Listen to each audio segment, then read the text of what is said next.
আমার নাম ফারুক ফয়সাল। আপনারা যারা এই কাহিনী চিত্রটি দেখছেন তাদের অনেকেই নিশ্চয়ই আমাকে কম বেশি চেনেন। পেশায় আমি একজন পরিচালক। ভিডিওগ্রাফিতেই আমার যত কাজ। স্বপ্ন ছিল সিনেমা বানানোর।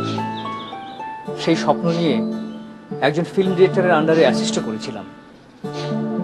তখন সদ্য ইউনিভার্সিটি থেকে অনার্স পাশ করেছি। ফিল্ম ক্লাবের মেম্বার হয়ে সত্যজিৎ, গদার, ফেলিনি এদের ছবি দেখতে দেখতে মাথায় একটা পোকা জন্ম নিল। ভাবলাম ফিল্ম ডিরেক্টর হব। ছিলাম কেমিস্ট্রির ছাত্র। সেখান থেকে ঢুকে গেলাম এফডিসিতে। ঢাকায় ছবির এক নামকরা পরিচালকের থার্ড অ্যাসিস্ট্যান্ট হিসেবে হাতে কলমে 2 বছর কাজ করলাম। কিন্তু যখন বুঝলাম সিনেমার ডিরেক্টর হওয়া খুব সহজ ব্যাপার নয়, তখন দুধের স্বাদ ঘুরে মেটাতে শুরু করলাম ভিডিওর কাজ। ইতিমধ্যে গত 10 বছরে করেছি বেশ কিছু খণ্ডনাটক, ধারাবাহিক আর ডকুমেন্টারি। স্বভাবে কিছুটা ইন্ট্রোভার্ট বলে প্রচার হয়নি তত। পত্রপত্রিকায় ছবি এসেছে কদাচিৎ, তাই আমাকে আপনাদের সেভাবে না চেনারই কথা। আমি এখনো ব্যাচেলার, বয়স 35। কিন্তু এর মধ্যেই পরশুদিন ডাক্তার আমাকে একটা বাজে খবর দিলেন। ডাক্তারদের কমন কিছু ডায়লগ বলতেই হয়, না হলে পেশেন্ট নার্ভাস হয়ে যায়। আপনার সবকিছু দেখে মনে হচ্ছে নাথিং টু বি ওয়ারিড। এখনই কিছু বলা ঠিক হবে না, আরো কিছু টেস্ট করাতে হবে। তবে আপনাকে কমপ্লিট একদিন রেস্ট নিতে হবে। বলেন কি? সর্বনাশ, সামনে আমার অনেক কাজ, এখন কিভাবে রেস্টে? আপনি বাঁচলে বাপের নাম। আগে সুস্থ হতে হবে তো, সুস্থ না হলে কাজ করবেন কিভাবে? ঝেড়ে কাশুন তো, অসুখটা কি? বললাম তো, আরো কিছু টেস্ট না করে শিওর হওয়া যাচ্ছে না। তা 1-2টি প্রোডাকশন আমি দেখেছি, বেশ মেলো। নেক্সট কি করছেন, ওই রকম কিছু? মেলো মানে মেলোড্রামা? আমার কাজ ওরকমই। দর্শকদেরকে টেলিভিশনের সামনে চুম্বকের মতো ধরে রাখার চেষ্টা করি। নেক্সট একটা টেলিফিল্মের কাজে হাত দিয়েছি, একটা চ্যানেলের কমিশন। সাবজেক্ট একাকিত্ব। একটা মেয়ের নিঃসঙ্গতা নিয়ে কাহিনী এগুবে। অ্যাডভান্স টাকাও কিছু নেওয়া হয়ে গেছে, কিন্তু মুশকিল হচ্ছে স্ক্রিপ্ট এগুচ্ছে না। খাপে খাপে একটা গল্প পাচ্ছি না। এর মধ্যে মরার উপর খাড়ার ঘা, অসুখ ধরা পড়ল। দেখি ভালো একটা গল্পের সন্ধানে নিরিবিলি কোথাও চলে যাব। রামায়ণের সীতা প্রতিভক্তি দেখাতে রাম লক্ষ্মণের সাথে বনবাসে গিয়েছিল। আমিও তেমনি এক নির্জন নিরিবিলি জায়গা বেছে নিয়েছি, স্বেচ্ছায়। তবে কোনো প্রতিভক্তির জন্য নয়। স্বামী, সংসার, সমাজ সবকিছু পেছনে ফেলে আমি এমন একটা জায়গা বেছে নিয়েছি যেখানে সহজে কেউ আমার সন্ধান পাবে না। আমি লাবণ্য কবির। মধ্যবিত্ত সংসারে মানুষ, বিয়ে করে চলে যায় টরন্টোতে। 5 বছরের সংসারে আমার কোনো সন্তান নেই, তাই টরন্টো থেকে সোজা চলে এসেছি নিজের দেশে। অনেকটা লুকোচুরি খেলার মতো এই মুহূর্তে আছি একটা নির্জন বাংলোয়।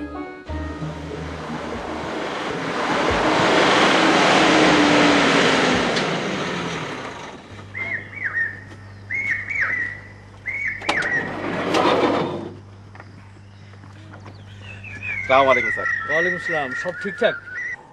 আমার মেসেজ ঠিক মতো পেয়েছিলাম তো? জি স্যার, কোনো অসুবিধা নেই sir, everything is okay sir. এই শোনো, ভেতরে ফ্রাজিল জিনিসপত্র আছে, সাবধানে নামাবে। চলো আসুন। তারপর কেয়ারটেকার সাহেব, এখানকার পানি কি টিউবওয়েলের? জি স্যার। আর্সেনিক নেই তো?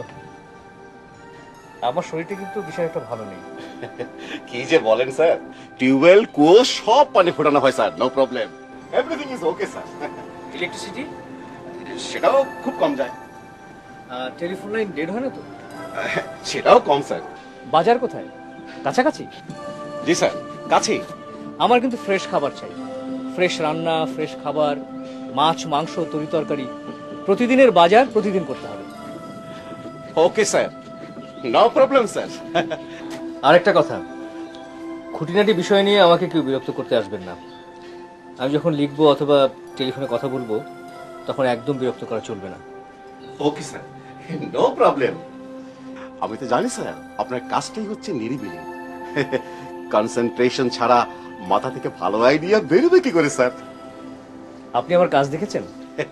কি যে বলেন স্যার, আপনার নাটকে তো দারুণ দারুণ কাহিনী স্যার, হ্যাভি নাটকীয়, খুবই ইমোশন। আড়াল থেকে কেউ একটা ঠুস করে গুলি করে দিল, সেই নিয়ে 7 কাহন। গুলিটা করলো কে? কেয়ারটেকার সাহেব, জীবনের আয়ু কমে আসছে, গল্পের স্টকও শেষ হয়ে গেছে। ডাক্তার মানা করা সত্ত্বেও এখানে এসেছি একটা ভালো কাহিনীর সন্ধানে।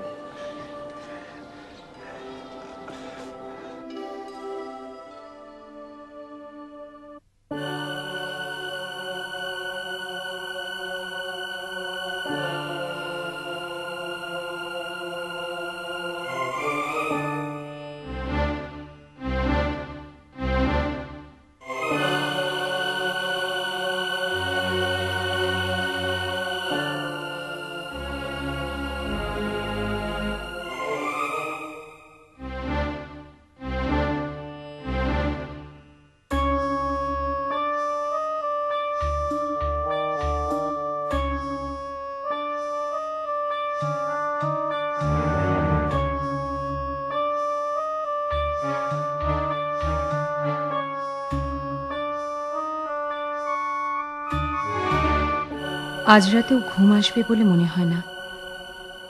এক একটা রাত আসে দুর্বিষহ দৈত্যের মতো, নড়তেই চায় না।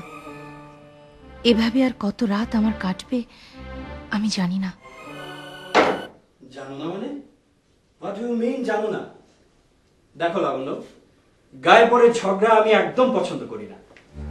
ঝগড়া আমি করছি না তুমি করছো? তুমি কি বলতে চাও সবকিছু জেনে শুনে আমি তোমাকে বিয়ে করেছি? না না, কথাটা পুরোপুরি সত্য নয়। আমি মানছি বিয়ের সময় তুমি কোনো কিছু জানতে না। বিয়ের পর আমরা যখন বিদেশে আসছিলাম তখন পর্যন্ত তুমি কিচ্ছু জানতে না। কিন্তু একটা কথা তো তুমি অস্বীকার করতে পারবে না, এয়ারপোর্ট থেকে বাড়িতে পা রেখেই আমি তোমাকে সবকিছু খুলে বলেছি, সততার সঙ্গে সবকিছু স্বীকার করেছি। কি করিনি? হ্যাঁ করেছো। তাহলে তোমার কমপ্লেনটা কিসে? আমার শুধু একটাই প্রশ্ন, আমার মতো এরকম ভেরি সিম্পল একটা মেয়েকে তোমার বিয়ে করার কি প্রয়োজন ছিল? তোমার স্ট্যাবলিশমেন্ট যেরকম, তাতে তুমি আমার চাইতে অনেক বেটার মেয়ে পেতে। কি পেতে না? আমার এই সাদামাটা জীবনটাকে কেন নষ্ট করলে বলো? মাসের পর মাস, দিনের পর দিন আমি যে কষ্ট পাচ্ছি, তাতে তোমার কি লাভ হচ্ছে? রাতের পর রাত আমি নির্ঘুম কাটাই, সেটা দেখতে তোমার ভালো লাগছে? না, লাগছে না। লাবণ্য, আমি তো তোমাকে বলেছি যে কোনো সময় তুমি আমাকে ডিভোর্স দিয়ে চলে যেতে পারো। আমি তোমাকে সসম্মানে এয়ারপোর্টে পৌঁছে দিয়ে আসবো।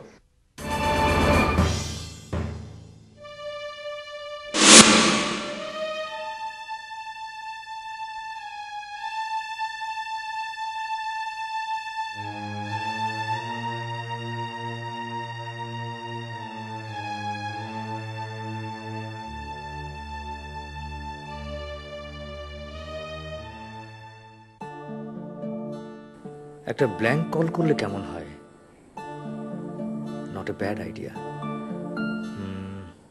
করা যেতে পারে।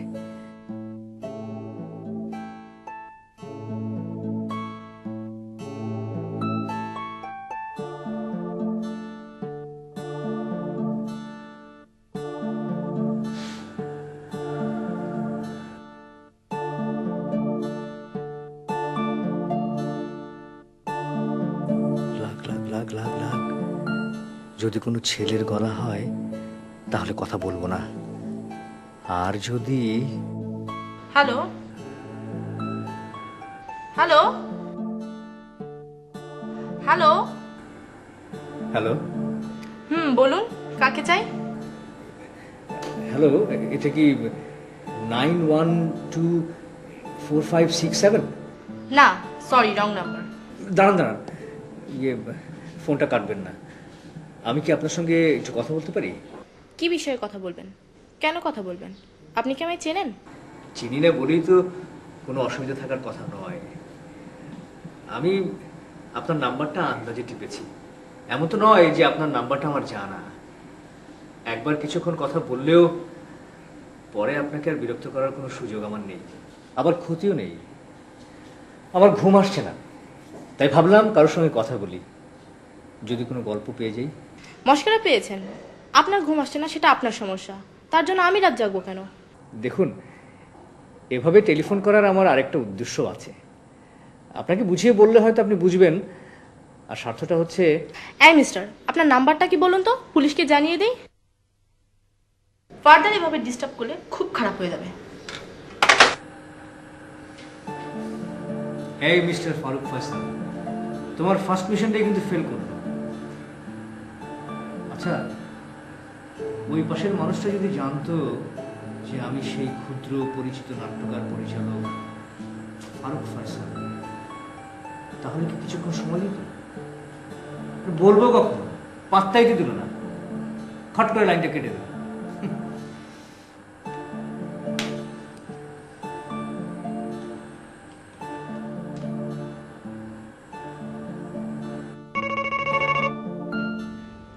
হ্যালো,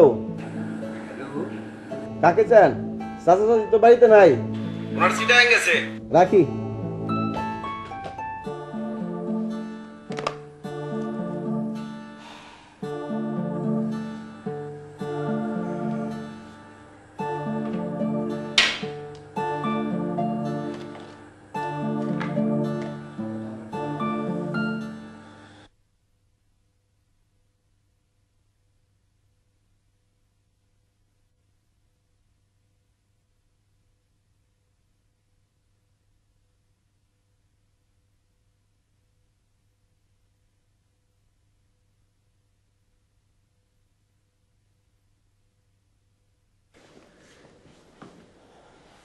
একা একা চা খাচ্ছ, আমাকে দেবে না? এতই ঘৃণা?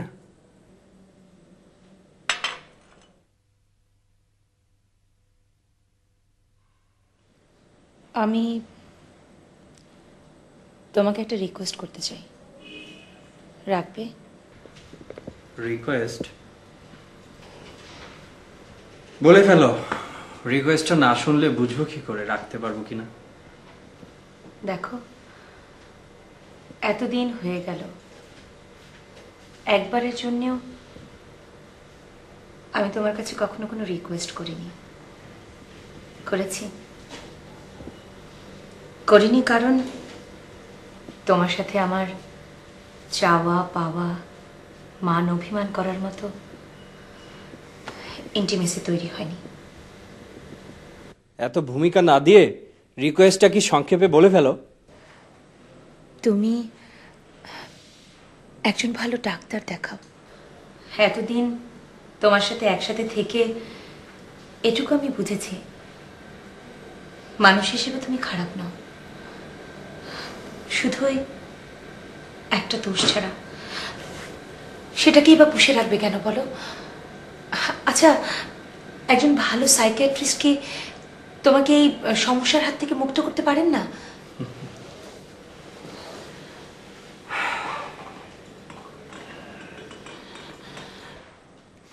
এতদিন একসাথে থাকলে কুকুর বেড়ালের প্রতি মানুষের মায়া জন্মে, আমার প্রতি কি তোমার সেই মায়াটুকুও নেই?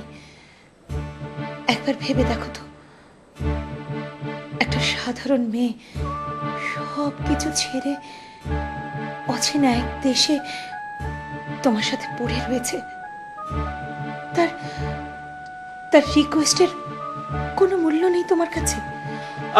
লাবণ্য, এসব ফেনা পেঁচাল বন্ধ করো তো, এরপর আমার মাথায় রক্ত উঠে যাবে।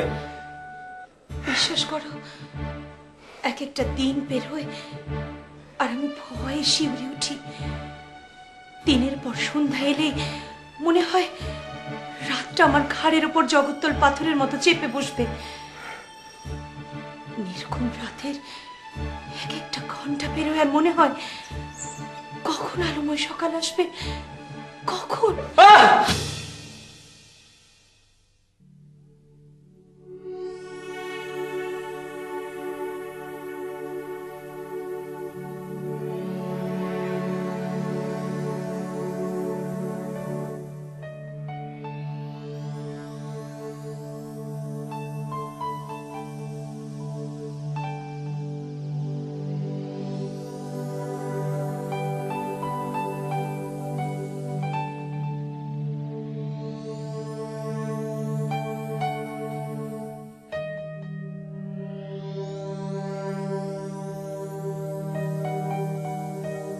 Good morning sir.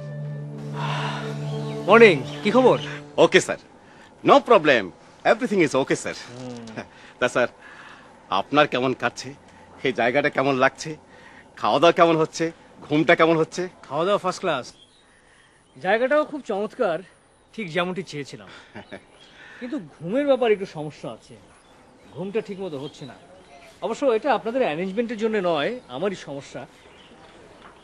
ভালো করে জুৎসই গল্পের প্লট পাচ্ছি না, ভাষা ভাষা চোখের সামনে আসছে কিন্তু সেটাকে ঠিক সেজন্যই ঘুমটা হচ্ছে না। আপনার হাতে এগুলো কি? ও স্যার, এটা আপনার ব্যাংকের দুটো চিঠি স্যার। ও, আর এটা আপনার ঢাকার ঠিকানা থেকে রিডাইরেক্ট হয়ে এসেছে, দেখুন স্যার। বসুন। Thank you sir.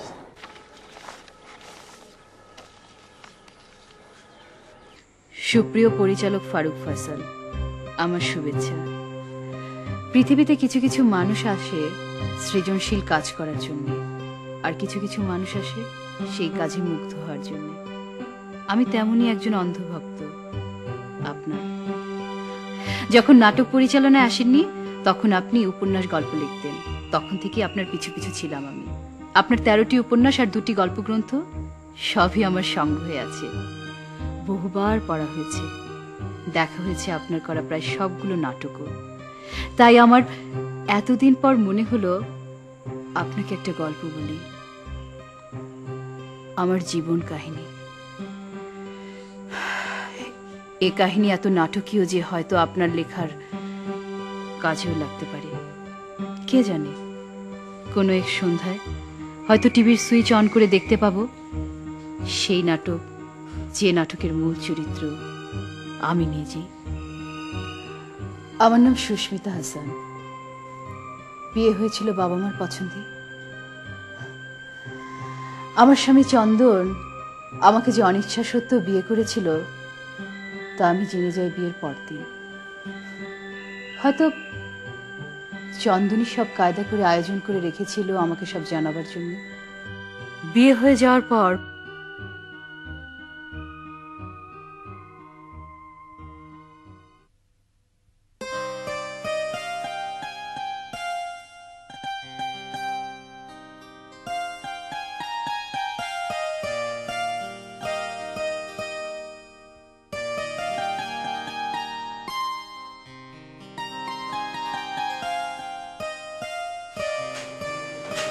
শুয়ে পড়ো।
ছবিগুলো কার? কার ছবি দেখতে পাচ্ছ না? অনর্থক প্রশ্ন করো কেন? প্রশ্ন করছি কারণ আমি তোমার ম্যারিড ওয়াইফ। তোমার সবকিছু জানার অধিকার আমার আছে। ছবিগুলো কার?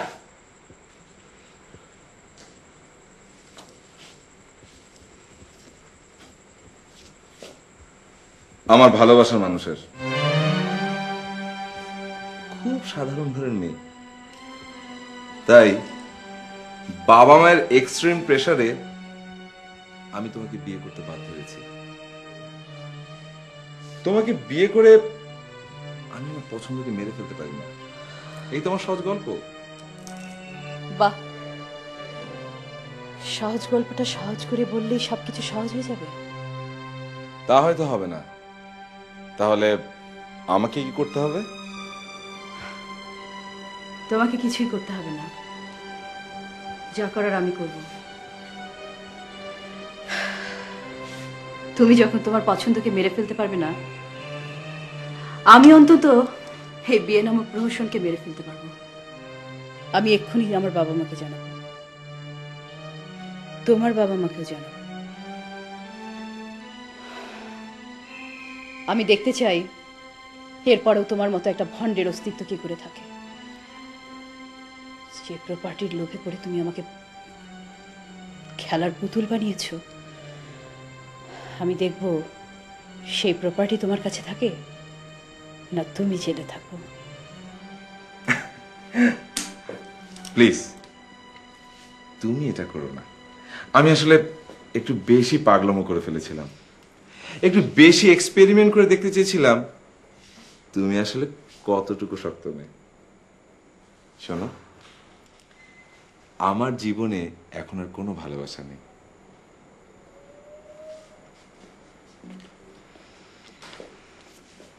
এই মেয়েটা আমার জীবনে ছিল, এ কথা যেমন সত্যি, এই মেয়েটা আমার জীবনে নেই এই কথাটাও সত্যি। মফস্বলের একটা ছেলেকে বিয়ে করে সংসারী হয়ে গেছে। এই চলো না, আমরা কোথা থেকে ঘুরে আসি, মরিশাস অথবা সুইজারল্যান্ড। ব্যবস্থা আমি করছি। আর এখন একটু লং ড্রাইভে যাবে কি? যাবে? তাহলে তুমি তাড়াতাড়ি রেডি হয়ে নাও। ওকে।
চারিদিকে তাকিয়ে দেখো, কি সুন্দর প্রকৃতি।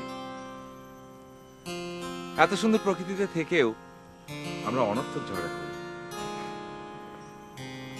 মনটাকে ছোট করে তুচ্ছ বিষয়গুলোকে বড় করে দেখে শত্রু শত্রু খেলা করি। এটা কি ঠিক? বিশেষ করে তোমার মতো একজন সুন্দরী মেয়ের সঙ্গে তো শত্রুতার কোনো মানেই হয় না। আমি সুন্দর? শুধু সুন্দর নাও, অসাধারণ সুন্দর। আমার চোখে তোমার তুলনা তুমি। সেজন্য কি তুমি তোমার অতীতকে তুচ্ছ করে আমাকে বিয়ে করেছো? তোমার তাই মনে হচ্ছে? বুঝে ফেলেছো? হ্যাঁ, মনে হচ্ছে তুমি এর মাঝে অন্য একটা মেয়ের গল্প এনে আমাকে পরীক্ষা করতে চাইছো, দেখতে চাইছো বিবাহ নামক বন্ধনে মানসিকভাবে আমি কতটা সিরিয়াস, তাই না?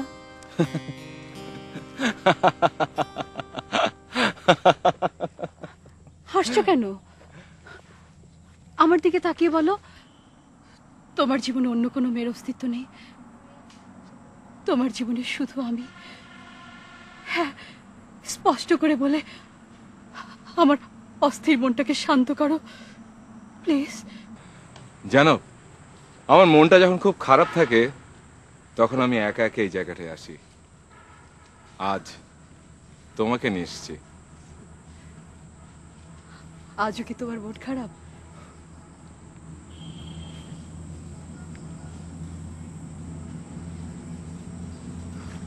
উত্তর দিলে না। এখন তোমার জীবনে শুধুই আমি কিনা?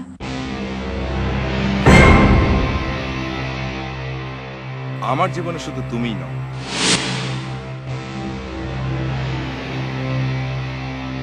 যার ছবি তুমি দেখেছো সেও আছে।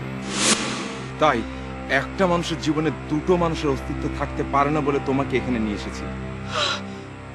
সবকিছু প্ল্যান মতো ঘটে গেলে সবাইকে বলা যাবে তুমি পাহাড় থেকে অসাবধানতায় পা পিছলে পড়ে গিয়েছো।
স্বপ্ন দেখছি না তো?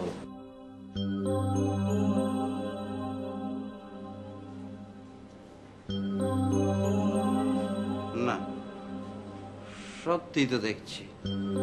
এক শ্রদ্ধা নারীকে। থাকো থাকো বাবা, এই নির্জন বাড়িতে আমি একা।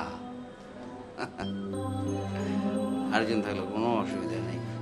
কবিগুরু বলেছেন, যেখানে দেখবে তাই না, যেখানে দেখবে ছাই উড়াইয়া দেখো তাই, পাইলেও পাইতে পারো মানিক। এই তুমি কি বাবা মানিক না রতন? সরি, আমার আমার ছাই উড়িয়ে দেখার মতো সময় নেই। আমি খুব টায়ার্ড, খুব ঘুম পেয়েছে। Good night, bye bye.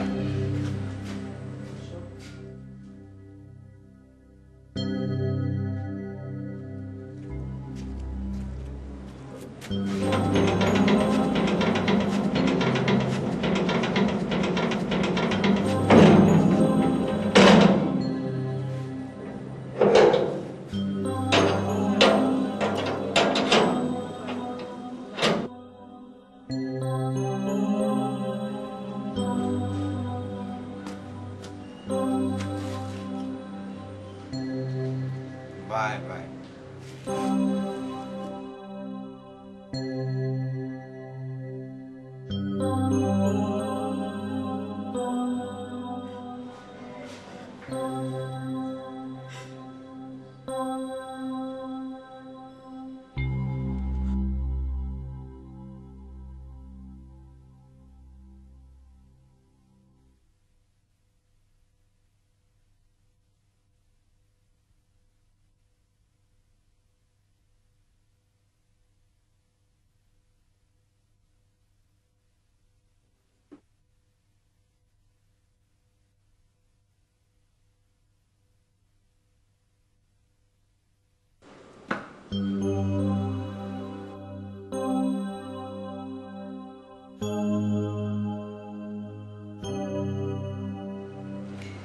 আপনি এখানে কেন? কে আপনি? আমি সুস্মিতা, পালিয়ে এসেছি। মানে পালিয়ে আসতে বাধ্য হয়েছি, নাহলে ওরা আমাকে মেরে ফেলতো। ওরা? ওরা কারা? আমার স্বামী আর ওর সাঙ্গ পাঙ্গরা কাল বিকেলে এখানে এসে লুকিয়ে থাকার পর অনেক রাতে যখন আপনি বাড়ি ফিরেছেন, তখন আপনার সাথে দেখা হয়ে গেছিল। আপনি ভুলে গেছেন? আপনি আমাকে এখানে থাকতে বলে চলে গিয়েছিলেন। আমি? আমি আমি আপনাকে এখানে থাকতে বলেছি? I am sorry, I am very sorry. আমাকে আপনি ক্ষমা করুন প্লিজ। আসলে কাল রাতে মানে আমার শরীরটা ঠিক শরীরটা ঠিক ভালো ছিল না। কিন্তু আপনাকে এমন দেখাচ্ছে কেন? কথা বলছেন এরকম করে, ঠোঁট মুখ শুকনো, কি ব্যাপার? মনে হয় একটু জ্বর এসেছে। জ্বর?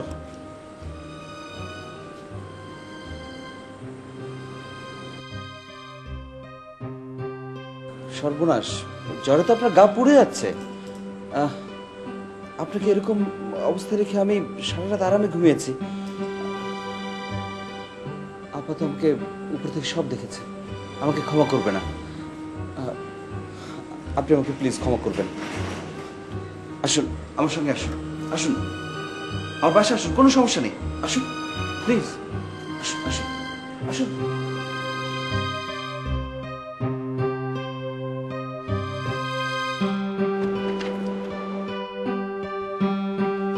আসুন, আপনি আসুন, আসুন, বসুন, এখানে বসুন। বসবেন কি? আপনার তো আগে কিছু খেয়ে ওষুধ খাওয়া দরকার। আপনার জ্বরটা কমানো দরকার। আপনি ব্যস্ত হবেন না, আমার ভল্লুকের জ্বর কমে যাবে। আপনি বোধহয় অফিসে যাচ্ছিলেন, দেরি হয়ে যাচ্ছে। হোক দেরি, আপনার সাথে আমি যে অন্যায় করেছি তাতে আমার চাকরি চলে যাওয়া উচিত। আপনি বসুন। এখানে বসবেন কি? আপনি বরং আমার বড় বোনের ঘরে চলুন, ওখানে রেস্ট নেবেন। এখানে বসে তো রেস্ট নেওয়া যাবে না। বললাম তো আপনি ব্যস্ত হবেন না। ব্যস্ত হবেন না বললেই তো হবে না, ব্যস্ত তো হতেই হবে। দেখুন ভাই, আমি খুব নির্ঝঞ্ঝাট একটা মানুষ। পরে জ্বর বেড়ে গিয়ে কিছু একটা হলে ও মাই গড, আপনি আপনি আমাকে থানা পুলিশের ঝামেলায় ফেলতে চান? তাহলে চলুন, আসুন।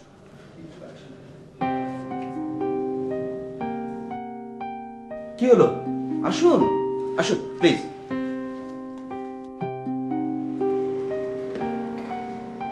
আসুন আসুন আসুন, ভয়ের কিছু নেই, আসুন আসুন।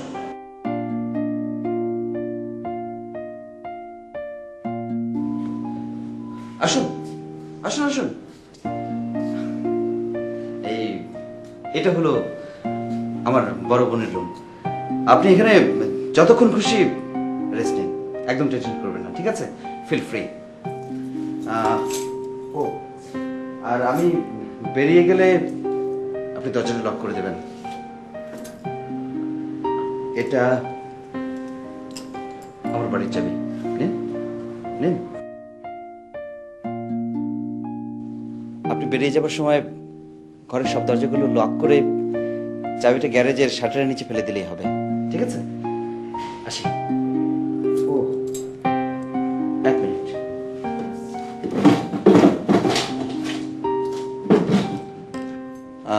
এই নিন ওষুধটা, নিন, এখনই খেয়ে নেবেন। আর এই রইল টেলিফোন। আপনার আত্মীয় স্বজন, গার্জিয়ান, যাকে যাকে দরকার আপনি ফোন করবেন। তবে আপনাকে সারা রাত গ্যারেজে ফেলে রেখেছি, এটা থানায় জানাবেন না। আপনার কি মনে হয় আমি ফোন করে নালিশ করলে পুলিশ আপনাকে অ্যারেস্ট করে নিয়ে যাবে? অসম্ভব কিছু নয়। বাংলাদেশে নারী নির্যাতন আইন ভারী শক্ত।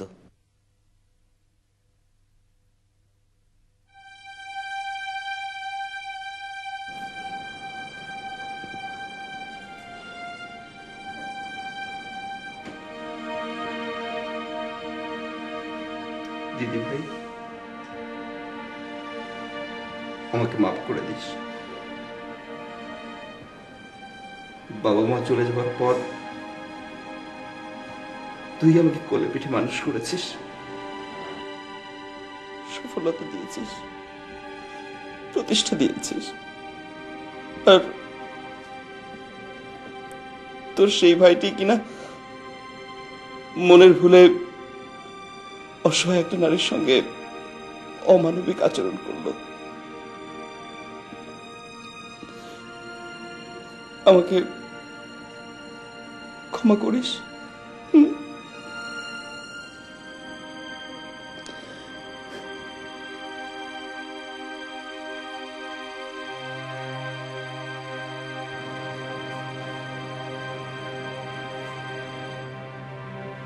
Take care.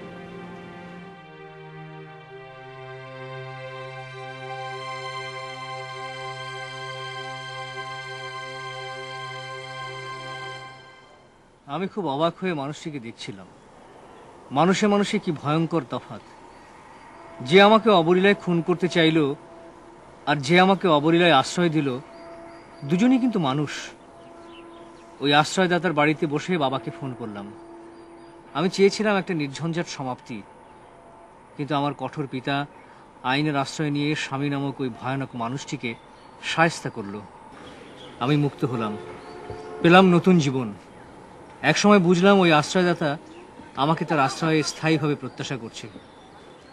আমার কথাটি ফুরলো, নোটে গাছটি মুড়ালো। রূপকথার গল্পের সমাপ্তির মতো অবশেষে আমরা সুখে শান্তিতে বসবাস করতে লাগলাম। আর বিশেষ কি, শুভেচ্ছান্তে আপনার গুণমুগ্ধ সুস্মিতা। খারাপ না স্যার, কাহিনীটা ভালোই। এরকম একটা গল্প নিয়ে এক নাটক লিখলে খুব একটা খারাপ হবে না স্যার। তবে স্যার, বলে যান। আমার কেন জানি মনে হয় স্যার, আপনি অন্য রকম কাহিনী লেখার জন্যই এখানে এসেছেন। ঠিক বলেছি স্যার? কথাটা আপনি শেষ করুন। না মানে আপনার এই ভক্ত দর্শকের কাহিনীর মধ্যে কেমন একটা সিনেমা সিনেমা গন্ধ আছে স্যার। তার মানে মেলোড্রামা? মানে আপনার ওই নাটকে ওই আড়াল থেকে নায়ক ঠুস করে একটা গুলি করে দিল, তারপর 7 কাহন শুরু হয়ে গেল, সেরকমই আর কি স্যার। বুঝেছি। Okay sir, no problem. দেখি নতুন কিছু পাওয়া যায় কিনা, মানে একেবারে ভিন্ন কোনো চরিত্র।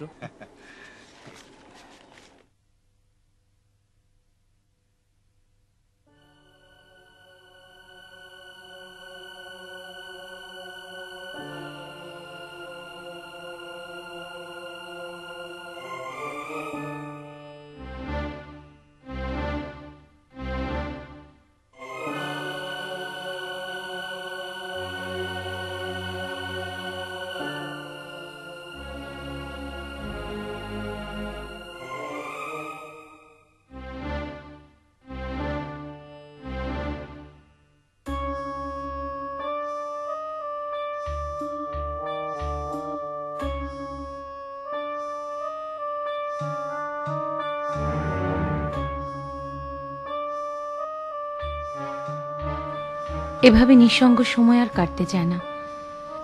একটা কিছুতে ডুবে যাওয়া দরকার, আমার ব্যস্ততা দরকার। একটা চাকরি নেব নাকি কোথাও,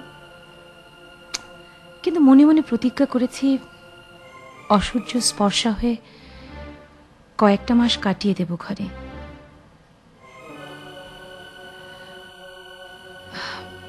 ব্ল্যাঙ্ক কল করবো কোথাও, করি একটু। কারো কি সময় হবে আমার সঙ্গে কথা বলার?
এত রাতে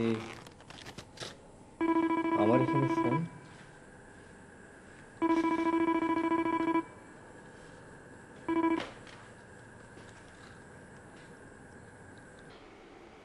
হ্যালো। হ্যাঁ বলুন, আপনি কাকে টেলিফোন করেছেন? আপনাকে। আমাকে? বলুন তো আমি কে? আপনি যিনি হন, যেই হন, আমার সাথে কিছুক্ষণ কথা বলবেন? আমার সময় কাটছে না, তাই ব্ল্যাঙ্ক কল করেছি। আপনি যদি বিরক্ত না হন, আপনার হাতে যদি সময় থাকে, তাহলে সেখান থেকে কিছুটা সময় আমাকে ভাগ দেবেন। আপনি বিশ্বাস করতে পারেন, আমি জেনে শুনে আপনাকে ফোন করিনি। It's not intentional. আপনাকে আমি চিনি না, আর চেনার কোনো ইচ্ছেই আমার নেই। আজ রাতের পর, মানে আজ রাতের পর কেন বলছি, এই লাইনটা কেটে যাবার পর আপনাকে ফোন করা আমার পক্ষে সম্ভব নয়, কারণ আপনার নাম্বারটা আমার মুখস্থ নেই। আপনি যদি আপনার সময় থেকে কিছুটা সময় আমাকে ভাগ দেন, তাহলে আমার ক্লান্তিকর সময়ের একটা গতি হয়। পারবেন? পারবো, কারণ আমারও সময় কাটছিল না। অবিশ্বাস্য কোইন্সিডেন্ট, গত কয়েকটা রাত ধরে আমিও ব্ল্যাঙ্ক কল করে যাচ্ছিলাম আর মানুষের বকাঝকা খাচ্ছিলাম। তাই আমি অবশ্য এমনটা আজই করেছি, কিন্তু আমি তো লাকি মানুষ নই। তাহলে প্রথম ফোনে আপনার এখানে ঢুকে গেল কিভাবে? সম্ভবত আমি খুব লাকি সেই জন্যে। শুধু প্রশ্ন করব, ইদানিং আপনিও কি আমার মতো নির্ঘুম রাত্রি যাপন করছেন? হ্যাঁ, তবে তাই ইনসমনিয়া নয়। ডাক্তাররা যেটাকে ঘুম না পাওয়া অসুখ বলে, সেরকম কিছু নয়। একটা কাজে হাত দিয়েছি, কাজটা হচ্ছে না, অথচ হাতের সময় খুব কম। সেটা কি বিল্ডিং কনস্ট্রাকশন টাইপের কিছু? হ্যাঁ, কনস্ট্রাকশন টাইপের, তবে বিল্ডিং না, অন্য কিছু। ও, তা কত পার্সেন্ট এগিয়েছে? 5, 10, 15? পার্সেন্টের হিসাব কি করে দেব? কাজটা তো এখনো শুরুই হয়নি, মানে এক ফোঁটাও শুরু করতে পারিনি। আপনি তো খুব সুন্দর করে হাসতে পারেন, অন্তত টেলিফোনে দারুণ ভালো। তাই হবে হয়তো। বহুদিন এমন খোলামেলা হাসি না, তা বছর দিনেক তো হবে। তার মানে আমার না থাকলেও আপনার ঘুম না পাওয়া অসুখ আছে, তাই না? ইনসমনিয়া। হ্যাঁ আছে, সেটাও প্রায় 3 বছর ধরে। আপনার কাছে কিন্তু আমি প্রতিজ্ঞাবদ্ধ হইনি, তাই প্রশ্নটা করতেই পারি। কেন আপনার ইনসমনিয়া? কেন ক্লান্তিকর সময় কাটে না? আর কেনই বা আপনি এতদিন হাসেননি? বলতে আপত্তি নেই, তবে একদিনই সব জানতে চাইলে একটু অস্বস্তি তো হবে। কাকতালীয়ভাবে যখন আপনার সাথে পরিচয় হয়েছে, একটু সবুর করুন, আর একটু সহজ হওয়ার জন্য স্পেস দিন। আমি এখন রাখবো। অবশ্যই, কিন্তু আপনি তো আমার কাছ থেকে আমার ফোন নাম্বারটা নিচ্ছেন না। ইচ্ছে হলে আবার ফোন করবেন কি করে? রিডায়াল? কিন্তু এর মধ্যে যদি অন্য কেউ ফোনটা ইউজ করে ফেলে, তাহলে তো মেমোরি থেকে সব মুছে যাবে, তাই না? হ্যাঁ হ্যাঁ, যাবে। বলুন। 77107888। ওকে, গুড নাইট। নাইট।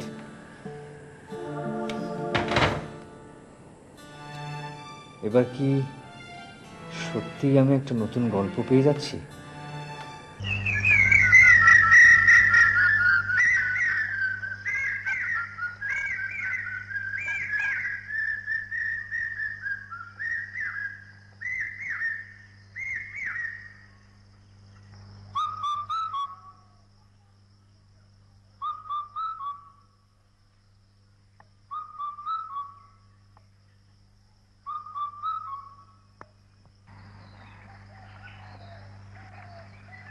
মা মা, বড় আপা এসেছে।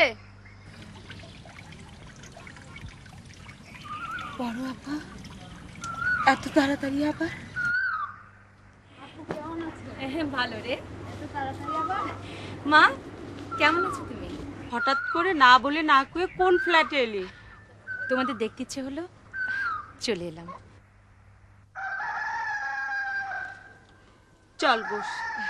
এই ব্যাগটা ভিতরে নিয়ে যা।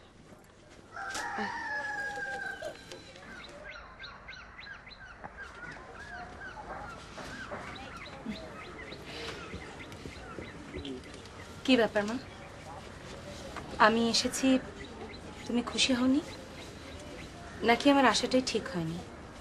সে কি কথা? বাবা মায়ের কাছে মেয়ে আসবে, সেটার আবার ঠিক ব্যাঠিক কি? কি রে, আজ বাসায় ক্লাস নেই? ওর জ্বর। তাই নাকি?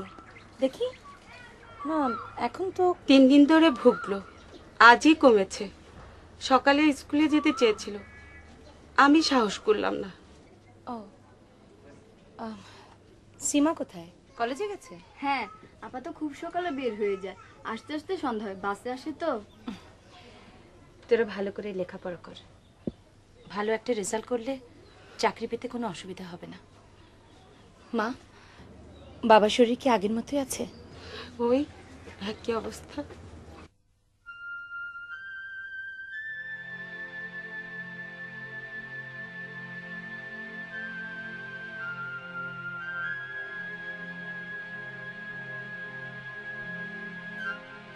থাক না মা, আমি তো আছি, পরে না হয় কথা হবে।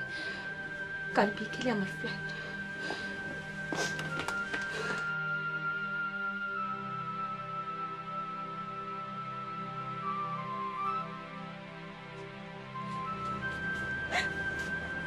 মা, বাবার ওষুধ কি শেষ হয়ে এসেছে? কাল যাবার সময় আমাকে ওষুধের নামগুলো আবার লিখে দিও। অনেক লোক তো আসা যাওয়া করে, হাতে হাতে পাঠিয়ে দেবে। ওই মানুষটা বিছানায় যাওয়ার পর তোর সাহায্যেই তো এই সংসারটাকে জোড়াতালি দিয়ে কোনো রকমে চালিয়ে নিচ্ছি। কবে যে রিমা সীমার পড়াশোনা শেষ হবে। তুই যেন কি বললি? কি বললাম? ওই যে কালে চলে যাবি, তবে এত তাড়াতাড়ি এলি কেন? তোমাদের দেখতে ইচ্ছে করলেছে। তোর জামাই তোকে আসতে দেয়? শোনো, একদিনের জন্য না এসে উপায় কি বলো? আমার কত ব্যস্ততা, সব দিক সামাল দিয়ে বেশি দিনের জন্য আসা তো কেন? একদিন দিন নয় বুঝি? তোমাদের এক নজর দেখতে পারলেও তো মনটা ভরে যায়। তুই এত টাকা নষ্ট করে আসিস, প্লেনের টিকিটের কত দাম। মাকে আমি বলতে পারিনি আমি তোমাদেরকে দেখতে কানাডা থেকে আসিনি। যেখান থেকে আসি সেখান থেকে আসতে প্লেনের টিকিট লাগে না, ট্যাক্সিতে বড় জোর 800, আর বাসে গেলে আরো কম। এভাবে কতদিন ওদের ঠকাবেন? বেশি দিন পারবো বলে মনে হয় না, দেখি কতদিন পারা যায়। বাড়ির লোকজনদেরকে ঠকাচ্ছেন না নিজেকে? প্রথম যেবার তল্পি তল্পা গুটিয়ে চলে এলাম, সেবার ওদেরকে বলতে পারিনি। অনেকবার অ্যাটেম্প নিয়েছি, বলা হয়নি। আমাকে দেখে ওদের চোখে কি যে আলো ফুটে উঠেছিল। ওর মধ্যে ছোট বোন দুটোকে, মাকে, অসুস্থ বাবাকে কিছুতেই বলতে পারিনি। তোমরা তোমাদের মেয়েকে বিয়ে দিয়ে বিদেশে পাঠিয়েছ, ভেবেছ মেয়ে হয়তো দুধে ভাতে থাকবে, কিন্তু তোমরা জানো না যে মানুষটার সাথে তোমরা বিয়ে দিয়েছ সে মানুষটা একটা অ্যাডিক্টেড। আমাকে ধরে ধরে পেটায়।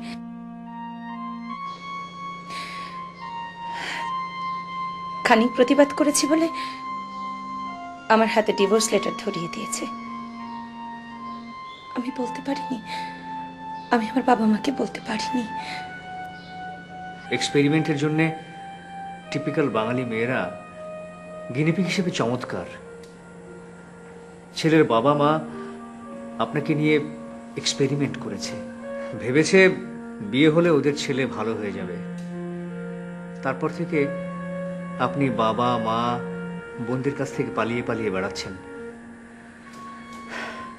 আমি এখন রাখবো, মনটা ভালো লাগছে না। আপনি পরে যখন মনে হয় ফোন করবেন। দেখি একটু লেখালেখির চেষ্টা করে মনটা ভালো করতে পারি কিনা। কিন্তু স্যার, কি করে বুঝবো আপনাকে কখন ফোন করা উচিত? বরং আপনার মন ঠিক হলে আপনি আমাকে ফোন করবেন। কিভাবে? আপনার নাম্বার তো এখনো আমি জানি না। হাতের কাছে কাগজ কলম আছে? লিখে নিন।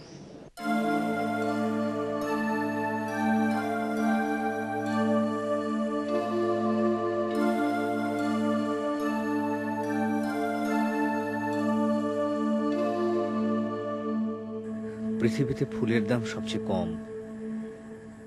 মন্দিরের পুরোহিত, মসজিদের ইমামের কোনো বন্ধু নেই। রাস্তার পাশে ট্রাফিক সিগন্যালের সামনে যখন ছোট ছোট ছেলে মেয়ে 5 টাকা 10 টাকায় ফুল বিক্রির জন্য কাকুতি মিনতি করে, তখন বড় খারাপ লাগে। আজ জীবনের একটা প্রান্তে এসে মনে হয় যথার্থ দাম পেলে আমি আমার কাজের সঙ্গে কোনোদিনও এতটা কম্প্রোমাইজ করতাম? বাংলোর কেয়ারটেকার মিজানও বলে আমার লেখা, আমার পরিচালনা বড় সিনেম্যাটিক। ঢাকায় ছবির মতো গল্পে বড় বেশি কড়া মশলা থাকে। ভালো একটা স্ক্রিপ্ট লিখতে এই নির্জনে এসে টেলিফোনে পরিচয় হলো লাবণ্যের সঙ্গে। এ কদিনে বহুবার কথা হতে হতে এখন দুজন দুজনের এতটা কাছাকাছি চলে এসেছি যে আমাদের একটিবারের জন্যও যে দেখা হয়নি সেটা কারো মনেই হয় না।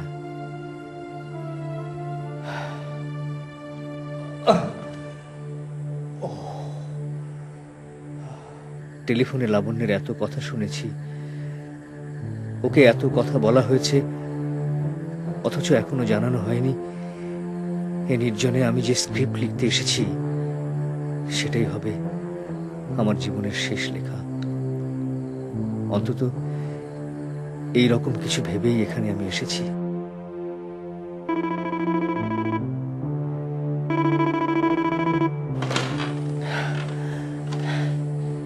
এতক্ষণে সময় হলো। এতদিনে খুব ভালো করে জেনেছেন দেরি করে ফোন এলে আমার মনটা খুব অস্থির হয়ে যায়। আশ্চর্য, ফোনটা তুলেই বকবক শুরু হয়ে যায়। এ পাশের কণ্ঠটা কার সেটা শোনার দরকারও মনে করেন না একবার? যদি অন্য কেউ হয়? এই নাম্বারে একটি ফোন আসে, আর পৃথিবীতে আমি একজন মানুষের ফোনই সাগ্রহে রিসিভ করি। অতএব এত কিছু জানার পরেও বিধাতা আমার সঙ্গে ঠাট্টা করতে পারেন না। যত দিন যাচ্ছে আমার সাথে যত বেশি বেশি কথা বলছেন, চারিদিকে সবকিছুর প্রতি আপনার কনফিডেন্সের মাত্রা কিন্তু ততই বেড়ে যাচ্ছে।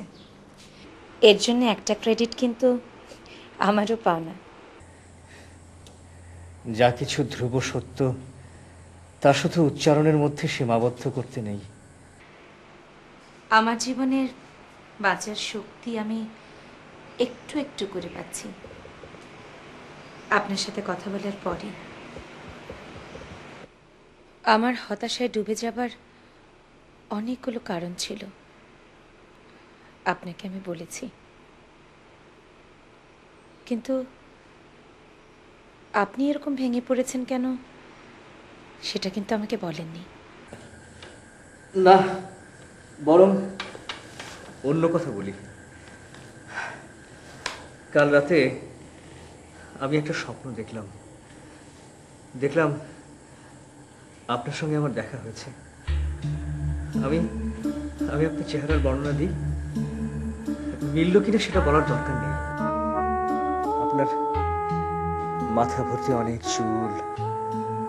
চুলগুলো স্ট্রেট, গায়ের রং খানিকটা চাপা, ছোট্ট সুন্দর কপাল, চোখগুলো বড় নয় কিন্তু মায়ায় ভরা, নাকটা অল্প একটু ভোঁতা,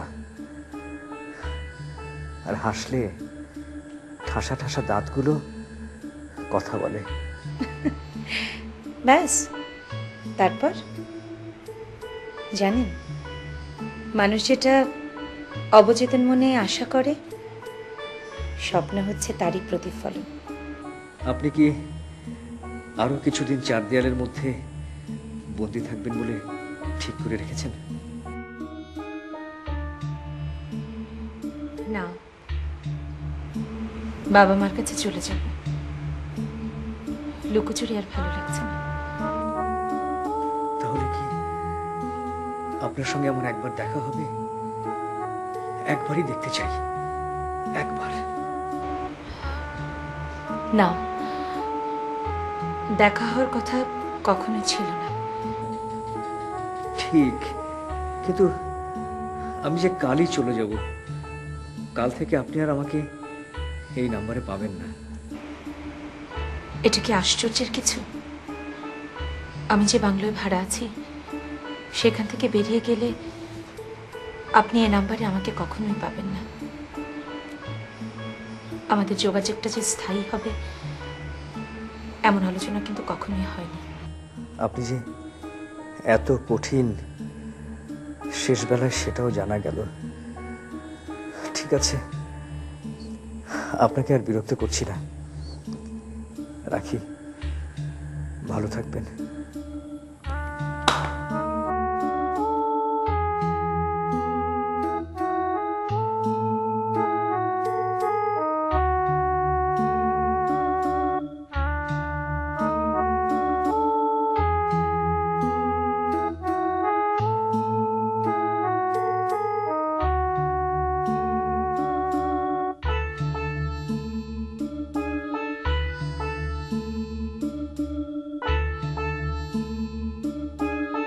স্যার,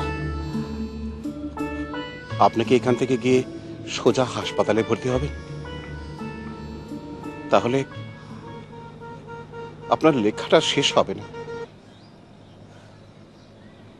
যদি সুস্থ থাকি বেডে শুয়ে শুয়েই লিখবো। প্লিজ এবার 10 মিনিট দাঁড়িয়ে থাকলে কেমন?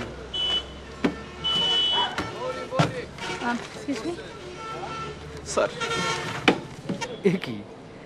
পুরুষ মানুষের ভেজা চোখে একদম মানায় না।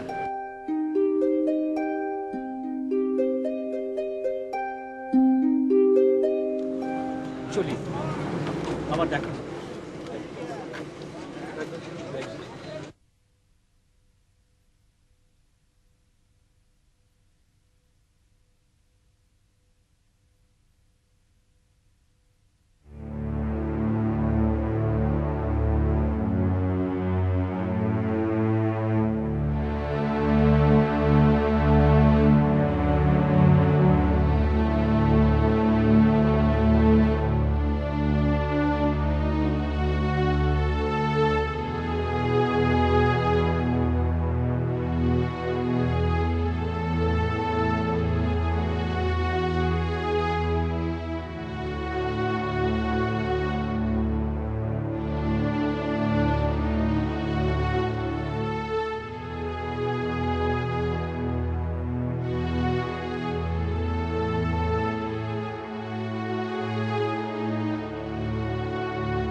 আমাদের কথা শুনলে ওনার যদি ঘুম ভেঙে যায়, তাই আপনাকে এখানে ডেকে নিয়ে এসেছি। সরি। কখন ঘুমিয়েছেন উনি? এখনো ঘুমাননি, মাত্র ঘুমের ওষুধ দিয়েছি। এত বড় একজন মানুষ, অথচ কোনো পিছুটান নেই। একজন ভিজিটরও আজ পর্যন্ত আসেননি, হয়তো কাউকে জানাতেও চান না। আমার তো ধারণা হয়েছিল ওনার কোনো আপনজন নেই। আপনি ওনার কে? কেউ না। অবাক হচ্ছেন? সত্যি আমি ওনার কিছুই হই না। তাহলে খবর পেলেন কিভাবে? কিছুদিন আগে ওনাকে প্রথম একটা বাস স্ট্যান্ডে দেখি। উনি যে মানুষটার সাথে দাঁড়িয়ে কথা বলছিল, সেই লোকটা আমি যে বাংলোটাতে থাকতাম সেই বাংলোর পাশের বাংলোর কেয়ারটেকার। ওনার সাথে আমার মাঝে মাঝে ফোনে কথা হতো। শেষ যেবার কথা হয়েছিল আর যোগাযোগ করব না, কিন্তু নিজের সাথে যুদ্ধ করে পারিনি। তাই কেয়ারটেকারের কাছ থেকে ঠিকানা নিয়ে সোজা এখানে চলে এসেছি। আপনি কি ওনার সঙ্গে কথা বলবেন? তাহলে এখনই বলতে হবে, ঘুমিয়ে গেলে 4-5 ঘন্টা ওঠানো যাবে না। আমার কোনো তাড়া নেই, অসুবিধা হবে না। আমি নেক্সট ট্রেন ধরছি না। পৃথিবীতে এখনো অনেক অসুখ আছে যার কাছে ডাক্তাররা অসহায়। যান। Thank you.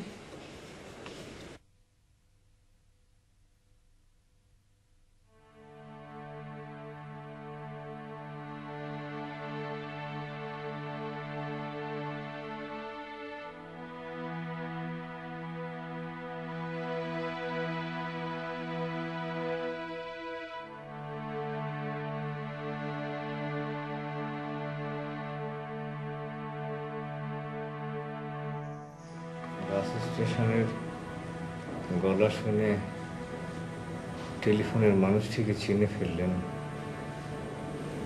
ডাক্তারের সঙ্গে কথা বলে উপকার করলেন। আমিও চিনে নিলাম।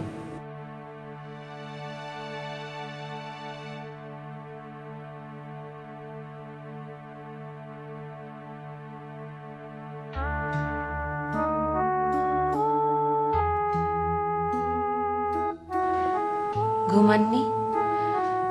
ডাক্তার বলল আপনাকে ঘুমের ওষুধ দেওয়া হয়েছে। হাতে শেষ কয়েকটা দিন সময় পেয়েছিলাম, ভেবেছিলাম একটা ভালো নাটক লিখব। দেখলেন তো, আমি এখানেও ফেল করলাম। হতাশ লাগছে খুব?